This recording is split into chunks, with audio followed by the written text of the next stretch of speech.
Okay, so here it is. World history. This is really cool and potentially is going to be an awesome system. I've said this in stream before, but if we read here, the history of each server will be tracked and visible to players. We're going to keep track of the history of the world, so the world being each individual server will have a different history, so that we can tell the story up to the current day. A player who's brand new, who's come into a 6-month mark, can take a look at each server, what each server has done, how each server has tackled the storyline, and they can decide for themselves what community they want to join, what version of the world that they want to take part in. So a new player can go through the server list, it sounds like, and look at what is going on in each server. You can see how often nodes have been destroyed or people have gone to war. You can see what's happened on this server, and a player can decide what server they want to play on based on the type of community there. You may have servers that are super peaceful, right? That don't harass each other a lot. There's not a lot of PvP, and you will hopefully be able to tell that by looking at the world. And I think this idea is absolutely amazing. I think that'll be so cool. And once again, that just adds more playability. Like maybe a player who's already been playing for a while is going to go through and just look at what other servers are doing and be like, I want to go try this server and just start playing on a new server with replayability. Aren't the others the 3 evil gods? Are they saying that he slew the 3 gods? What are the others then? Now I'm starting to be confused. I'm starting to think that the others are not the 3 evil gods. The ancients and the others. Let's click on the others here. Redirected from the others, the pantheon, the ancients and the others are the evil gods who are the primary. What is the reference point here? An interview. Yeah, something like that. Okay. I mean, not so much the Yeah, not so much the pollution, but something similar. Yeah, Okay. exactly. Corruption is the primary theme within the world. You know, the lore behind Ashes is that you're essentially coming back to a planet that was the home of your ancestors, and they were driven out during the apocalypse by essentially the primary antagonist, the ancients and the others that exist, these evil gods and the initial creation of the gods. They come to kind of defile and pervert all of creation. And doesn't really confirm what the others are, right? That's not telling us too much here. Let's reread the original story up here. The story of creation tells us of a race of beings known as the Ancients. Created in the likeness of what was once the Ten imbued all their qualities into one race to have stewardship over all creation. The power of the Ancients grew, and a rift divided the Ten in how to accommodate their new creation. 3 of the 10 separated from the others and began to teach the Ancients the secrets of the Essence. When the 7 learned of this, a great celestial battle ensued. So there's no reference of the others here.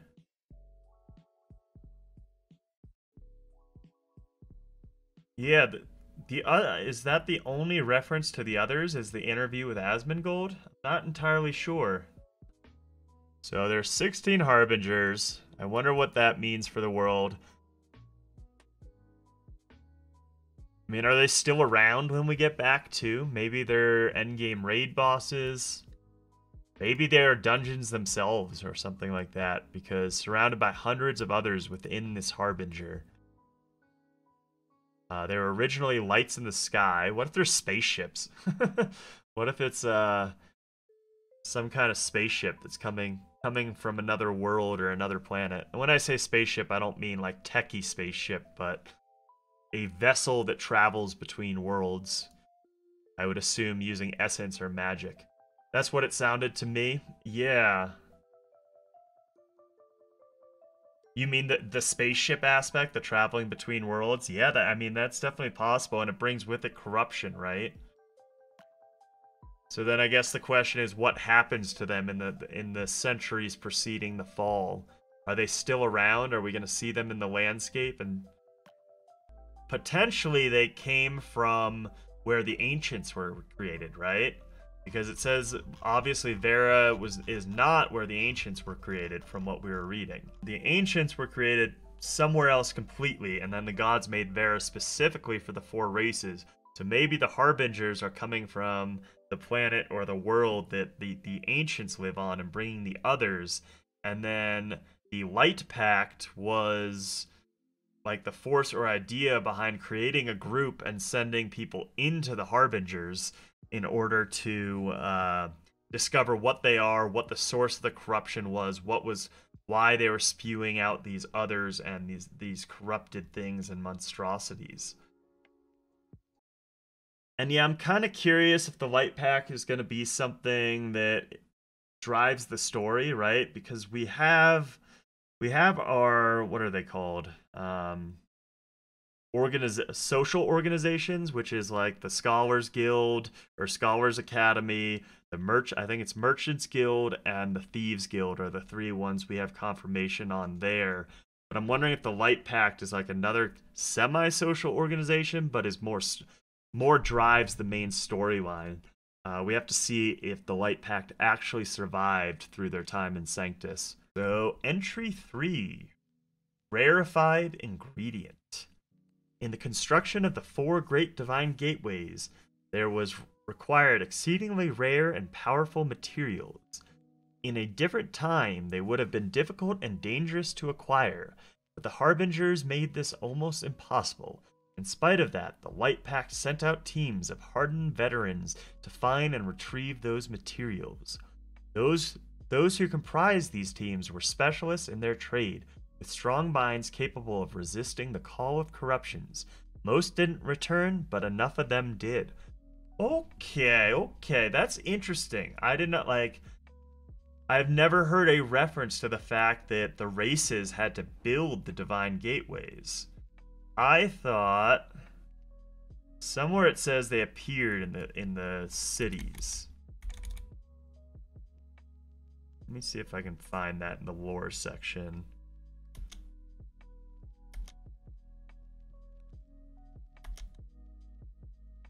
Okay. So what was once buried has risen again. The gateways have opened, reignited the link to the ancient world in each of the 4 once great capital cities of the world. Okay, so yeah, I guess it doesn't say how they appeared originally, but it does say that the gateways or the portals are in the ruins of the 4 great capital cities of the world. But it looks like, yeah, that's cool. So the humans, or not the humans, but the races had to actually build the divine gateways. And then this is another thing, right? This confirms the idea. It enforces the lore behind how the gathering system works in Ashes, right? Because this gives a little bit of lore about how the great crafters or the great gatherers had to go out in these teams of hardened veterans to find super rare materials. That just like enforces the game system of having that as well. The arrow's mark. He whispered a prayer to whatever gods were still listening and drew back the string of his bow. Creation had fallen, the portals were closed, and the end was here. Survival did not seem possible, but Phaedrum, Phaedrum, that's a name, would not travel into the dark night willingly. He took a deep breath, held it for a moment, closed his eyes, and let loose. Even with his eyes closed, the light was blinding. His arrow became a giant beam of light, pierced 1, then 2, then 3 of the behemoths, currently tearing the city apart. It seemed that someone still was listening. Okay. That's a little interesting, right? So creation, at this point, the portals are closed. Creation is the goddess of creation, the Phoenix avatar, the one that gave her essence, her life force, in order to open the portals so the races could escape from the corruption into Sanctum. I mean, I don't know what happened to the 7 good gods, or I guess 6, since creation is one of the good gods and had fallen. I don't know what the 6 good gods did once the races headed to Sanctum. And is Sanctum on another plane of existence? Is it a different dimension? Yeah, there's a lot of unanswered questions there, but it definitely seems like there was still some magic and someone watching. Tulnar God Confirmed. Ooh, that's a good theory, Cash Kush. There you go. And right when we go to this, we read here. We've got where's the religion one? Here we go. There are 6 primary religions as well as an underrealm religion. And I had a theory that the underrealm religion was going to be to the goddess of creation. If what we are seeing here is true, that wouldn't be the goddess of creation, right? So my theory would be debunked then. But one of the other gods potentially stayed behind and watched over them. From what I've been reading, it seems like in some of the races found their own identities in Sanctus itself. As you read through the lore, it seems like that some of the races, or I guess some of the sub-races, didn't necessarily have their own identity before they went into Sanctus. So if they went into Sanctus with a similar identity and then became a sub-race, then they so as we're reading through, for example, and this is an older reference, but where is it here? So we've got the humans of the coast and plains, potentially Valoon of the desert, found themselves in Sanctus itself, figured out their own society and race. And we have the orcs of the hills and marshes. That pretty much makes sense already, except for the Vec, because there has been some theories that the Vec are ocean or navigation based, but they could be hill based as well. But the Renkai are pretty clearly marshes, in my opinion. And then the elves of the forest and riverlands. The forest would clearly be the Pyri, and the riverlands could easily be the Empyrean. But then before the fall, the esteemed dwarves of the mountains makes no reference to the Nikua dwarves. So like the Nikua dwarves are obviously pretty clearly not mountain based, right? The Dunir are for sure, but potentially before the fall, the dwarves were all one race that lived in the mountains. And then it's not until Sanctus that people broke off, or it's not until during the fall that they broke off and found their own society. And actually, if we read the Valoon were forged in the heat of the desert, and through the ages became a blade that bends but does not break. Through a development of complex web of relations and savvy negotiation, the Valoon grew into one of the wealthiest empires in Sanctus. See here? So that they're saying that they became wealthy in Sanctus, not necessarily beforehand. Mako, yeah, I think the game will be different in the alt style since your main will have such an impact in the role with each moment you progress. Exactly.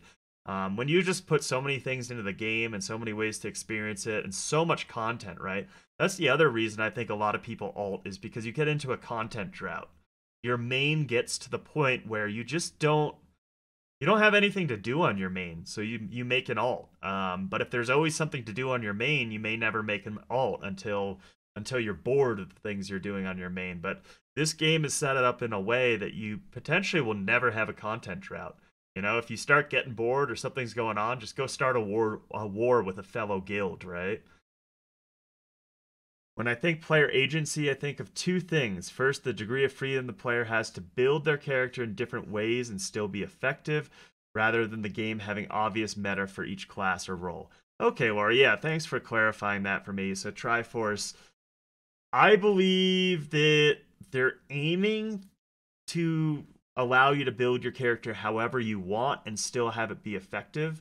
The other aspect that I find interesting about this game is how many different styles of play there are. You're able to...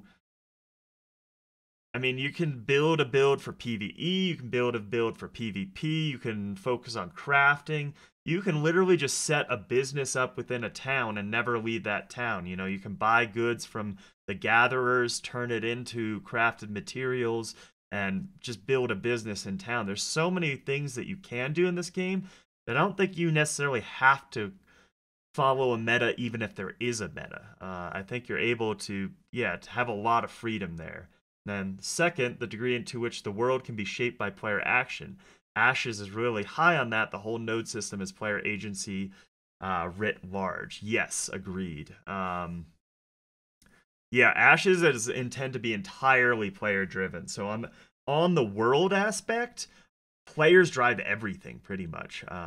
There's no factions, nothing like that. So players drive their own alliances and enemies, and they fight their own wars. Yeah, I suppose I should add a third axis of agency where you can play the game entirely on a so-called horizontal progression, playing the economy game. Yeah, exactly. There's just so many things to do in this game.